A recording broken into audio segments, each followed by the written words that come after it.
Assalamualaikum warahmatullahi wabarakatuh. Halo anak-anak, bagaimana kabar kalian? Semoga kalian selalu sehat dan tetap semangat mengikuti pembelajaran. Hari ini di tema 4, globalisasi, subtema 1, globalisasi di sekitarku. Muatan pelajaran ilmu pengetahuan sosial, KD 3.3 menganalisis posisi dan peran Indonesia dalam kerjasama di bidang ekonomi, politik, sosial, budaya, teknologi, dan pendidikan dalam lingkup ASEAN. Kerjasama negara anggota ASEAN dalam bidang sosial. Globalisasi adalah proses masuknya ruang lingkup dunia. Penyebab adanya globalisasi adalah perkembangan teknologi dan alat komunikasi serta kemajuan alat transportasi. Perkembangan teknologi dan alat komunikasi memudahkan kerjasama antar negara. Begitu juga dengan kemajuan alat transportasi, memudahkan barang dari luar negeri masuk ke suatu negara dan juga sebaliknya. Berikut ini negara-negara yang tergabung dalam ASEAN, yaitu Indonesia, Malaysia, Singapura, Thailand, Filipina, Brunei Darussalam, Vietnam, Laos, Myanmar atau Burma, dan Kamboja. Kerjasama negara-negara ASEAN untuk mencapai tujuan bersama antara lain meningkatkan pertumbuhan ekonomi, sosial, dan budaya, juga menjaga perdamaian dan keamanan di kawasan Asia Tenggara. Kerjasama negara-negara anggota ASEAN disebabkan oleh beberapa faktor berikut. 1. Karena sumber daya alam. Setiap negara anggota ASEAN memiliki sumber daya alam yang beragam karena dipengaruhi oleh kenampakan alam di sekitarnya.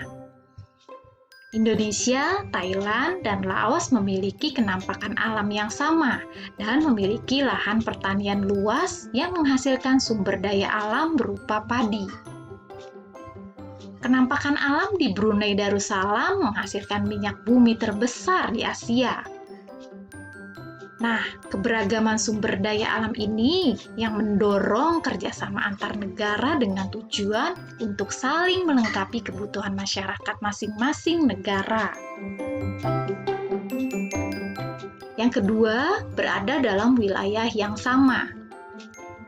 ASEAN merupakan sebuah organisasi yang didirikan oleh negara-negara dalam suatu kawasan yang sama, yaitu kawasan Asia Tenggara. Negara-negara tersebut hidup bertetangga. Hal ini yang mendorong terciptanya interaksi dan kerjasama antar negara.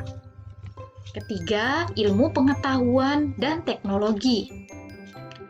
Singapura merupakan negara dengan penguasaan ilmu pengetahuan dan teknologi termaju di Asia Tenggara. Akan tetapi, SDA atau sumber daya alam Singapura terbatas.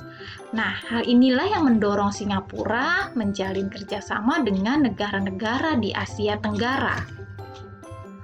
Wujud kerjasama dalam penguasaan ilmu pengetahuan dan teknologi terjadi dalam bidang pendidikan, penggunaan mesin-mesin modern untuk industri, dan ketenaga kerjaan. Kerjasama yang terjalin harus sesuai dengan prinsip-prinsip dalam perjanjian persahabatan dan kerjasama di Asia Tenggara. Kerjasama dalam bidang sosial bertujuan menciptakan masyarakat ASEAN yang saling peduli dan mau berbagi dengan negara lain. Bentuk kerjasama negara-negara anggota ASEAN dalam bidang sosial adalah sebagai berikut. 1. Penanggulangan bencana. Misalnya memberikan penanganan darurat ketika terjadi bencana tsunami di Aceh. 2. Meningkatkan kesejahteraan sosial dan pembangunan negara-negara ASEAN. 3. Melindungi hak-hak dan keadilan sosial penduduk negara-negara ASEAN. 4. Meningkatkan kualitas sarana kesehatan negara-negara ASEAN. 5. Meningkatkan perlindungan sosial kepada seluruh penduduk negara-negara ASEAN. Selanjutnya, kerjasama negara anggota ASEAN dalam bidang budaya.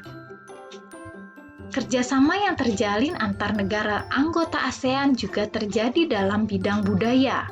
Setiap negara memiliki kebudayaan masing-masing. Nah, kebudayaan tersebut menjadi ciri khas suatu negara yang membedakannya dengan negara lain.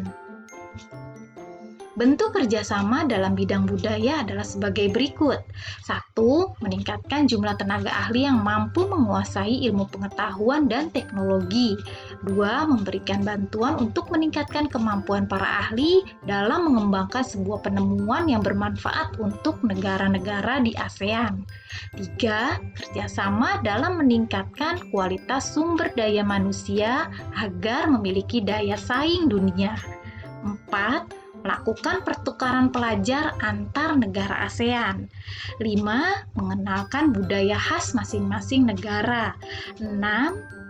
Meningkatkan jumlah UKM atau usaha kecil menengah dalam bidang kebudayaan dan kesenian. 7. Menyelenggarakan SEA Games yang diikuti oleh seluruh anggota ASEAN. SEA Games adalah festival olahraga yang diikuti oleh negara-negara anggota ASEAN dan diadakan setiap 2 tahun sekali. Peran Indonesia dalam bidang budaya ini adalah Indonesia sudah 4 kali menjadi tuan rumah dalam pesta olahraga SEA Games. Terakhir yaitu tahun 2011 yang diadakan di Jakarta dan Palembang. Ini adalah lambang ASEAN. Indonesia memiliki budaya yang beragam. Beberapa kebudayaan Indonesia sudah dikenal dunia, salah satunya adalah batik. Batik merupakan warisan bangsa dan juga ciri khas bangsa Indonesia. Melalui batik, Indonesia melakukan kerjasama dengan negara-negara ASEAN. Salah satu kerjasama budaya dalam kegiatan membatik adalah memberikan beasiswa berupa pelatihan membatik kepada para seniman-seniman negara anggota ASEAN. Nah, ini adalah salah satu juga peran Indonesia dalam bidang budaya. Tujuan kegiatan tersebut, yaitu memberikan pelatihan membatik, adalah meningkatkan hubungan diplomatik dan persahabatan antar seniman dan masyarakat anggota ASEAN. Baiklah, sekian penjelasan hari ini. Semoga bermanfaat dan bisa dipahami. Terima kasih sudah menyimak. Wassalamualaikum warahmatullahi wabarakatuh.